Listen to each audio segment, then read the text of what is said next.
नमस्कार। भाग्योदय विचार प्रवाह श्रृंखला की 157वीं 157 कड़ी में मैं आपका हार्दिक अभिनंदन करता हूं। आज 28 मई को मित्रों, आज मन कुछ उदास उदास, हृदय कुछ भरा भरा सा है, जैसा विषय ले रहा हूं। बात अभी परसों की है।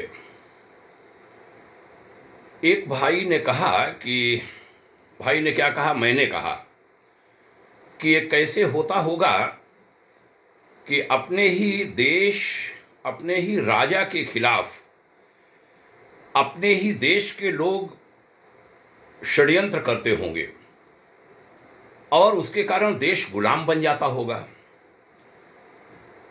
ऐसा कैसे संभव हो पाता होगा?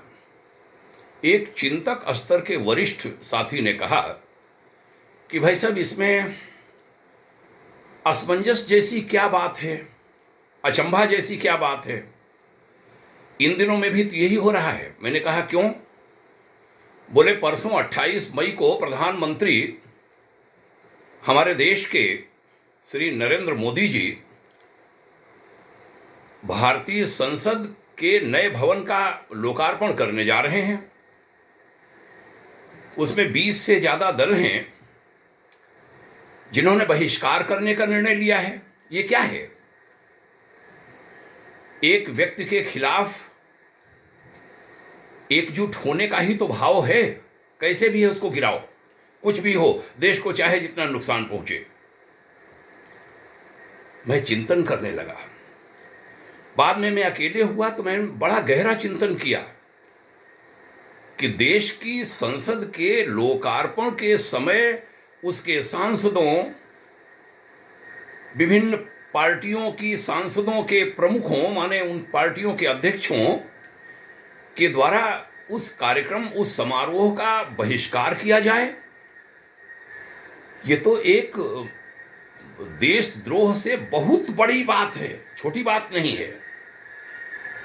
अरे विरोध और कहीं जता लो, उसी संसद में कल बैठना है। क्या उस संसद में नहीं जाएंगे? इस समय अभी कम से कम 1 बरस तो बचे ही है सांसदी का, सबका उसमें जाओगे, जाना पड़ेगा। और एक पार्टी के तो अध्यक्ष ने कह दिया, शायद बिहार की है, कि नहीं, जब हमारी सरकार आएगी तो उस भवन का इस्तेमाल और कोई काम में कर लेंगे, ऐसे गाय भैंस बांधने काम में कर लेंगे। मतलब देश रो रहा है, देश चिंतित हो रहा है, नई पीढ़ी हंस रही है, नए नए बच्चे इस समय चर्चा कर रहे हैं, खासकर किशोर बच्चे और किशोर से भी छोटे वो बच्चे। क्या क्या बताएं, कैसे हम बताएं? बहुत नाराज है नई पीढ़ी हमारे देश के लोगों की उस समझ से, ऐसे लोगों की समझ से। मैं सोचता हूं जिस भी व्यक्ति के दिमाग में आया होगा इस समारोह का बहिष्कार करने का निर्णय लिया जाए, किसी पार्टी के किसी द्वारा के दिमाग में आया होगा, फिर सब में ये भाव विस्तृत हुआ होगा। उनके नासमझी क्या कहा जाए, और मैं तो कहूँगा मूर्खता शब्द का इस्तेमाल करना होगा। क्या हो गया है हमारे देश को? बड़ा मन रो रहा है। तब एक घटना याद आई। ताइवान में रहकर, लंबे समय रहकर एक सज्जन आए भारत, प्रवासी भारतीय बनकर वहां रहे। हम जानते हैं ताइवान एक देश है। उन्होंने एक घटना सुनाई थी। उन्होंने कहा था ताइवान के लोग भारतीयों से नफरत करते हैं, घृणा करते हैं।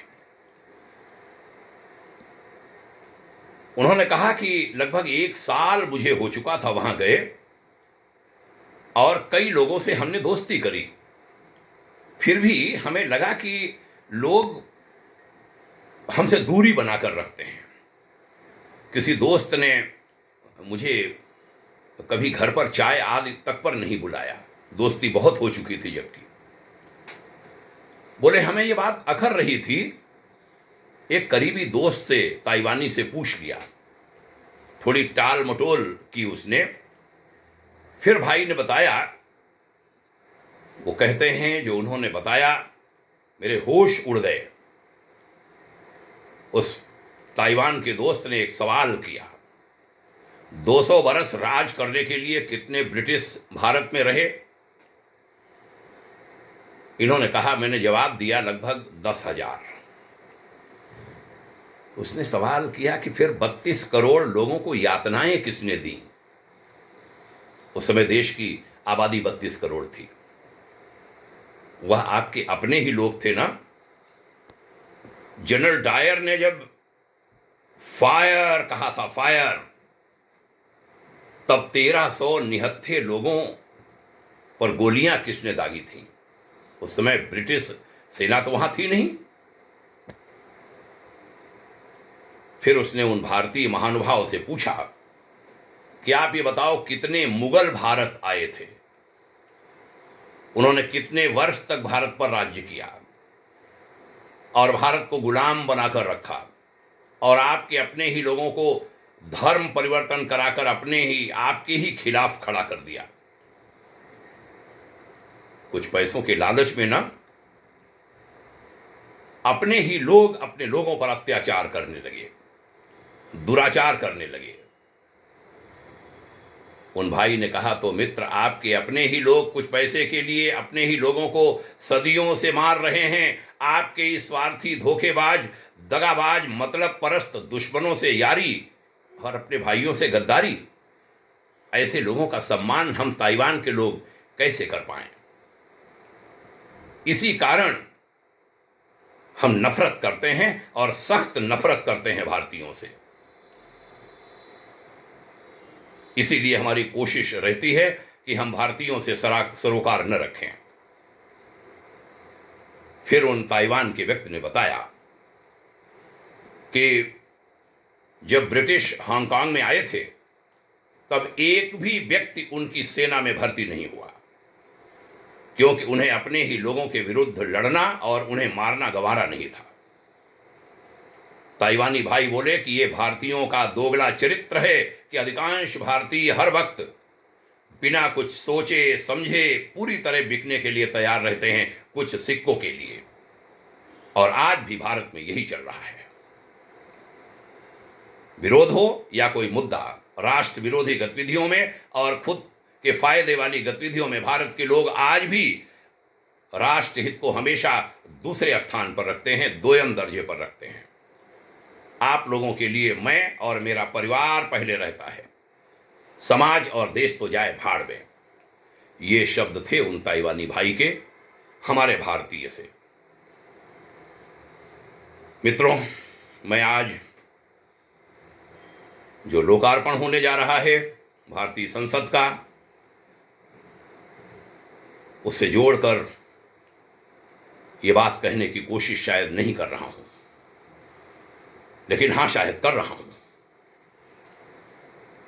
क्योंकि बातें जो रखी गई, सेंगोल और वो विषय, वो तो अन्य हैं, अलग उस पर चर्चा हो सकती है।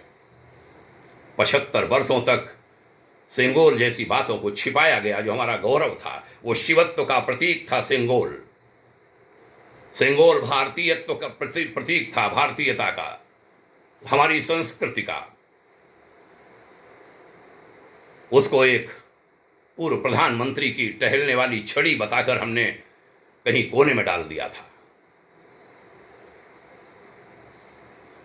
पता नहीं उसका विरोध हो रहा है, क्योंकि वहां नंदी विराजमान है, या विरोध हो रहा है माननीय राष्ट्रपति जी को नहीं बुलाने का।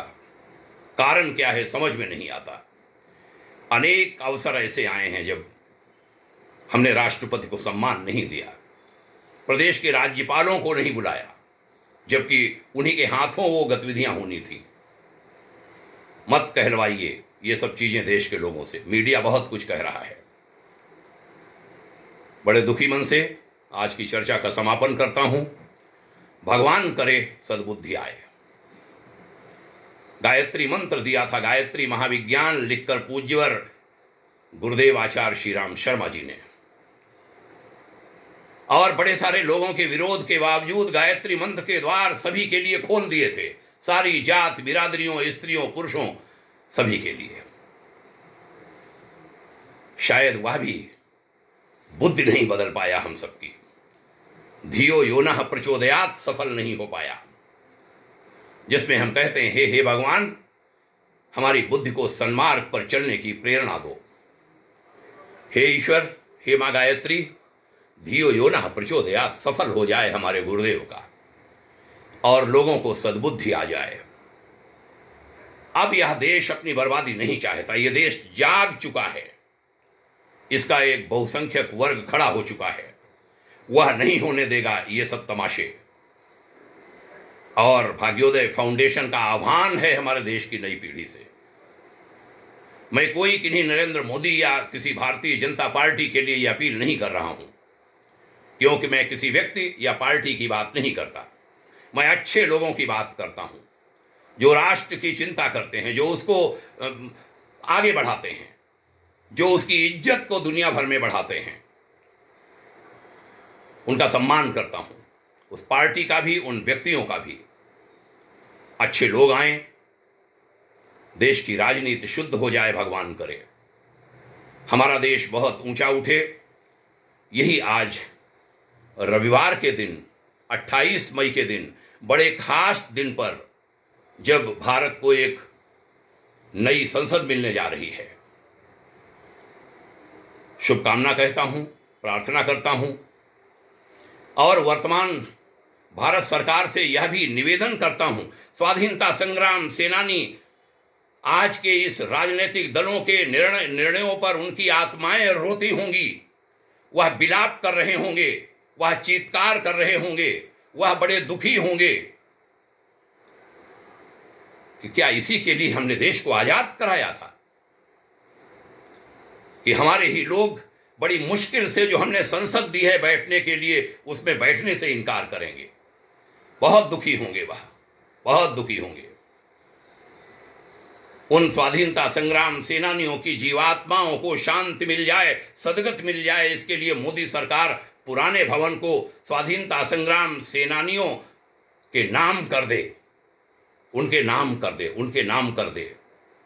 स्वाधीनता संग्राम सेनानी स्मारक बना दे, सारे लोगों के चित्र लगाए, अच्छे से उनका सम्मान दे। और नई संसद तो हमारे सांसदों को मिल ही गई है। सभी वर्तमान सांसदों, भावी सांसदों, वर्तमान लोकसभा स्पीकर और राज्यसभा के सभापति तथा भावी स्पीकर्स और सभापति, वर्तमान प्रधानमंत्री और कैबिनेट और भावी प्रधानमंत्री और कैबिनेट, वर्तमान राष्ट्रपति और भावी माननीय राष्ट्रपतियों के लिए बहुत बहुत शुभकामनाएं भाग्योदय परिवार की। सभी को प्रणाम करता हूं। यह चर्चा आपने सुनी, इसके लिए साधुवाद। अच्छा लगता है तो अन्य लोगों में भी इसे पहुंचाइए। बहुत बहुत शुभकामनाएं। जय हिंद। ओम शांति।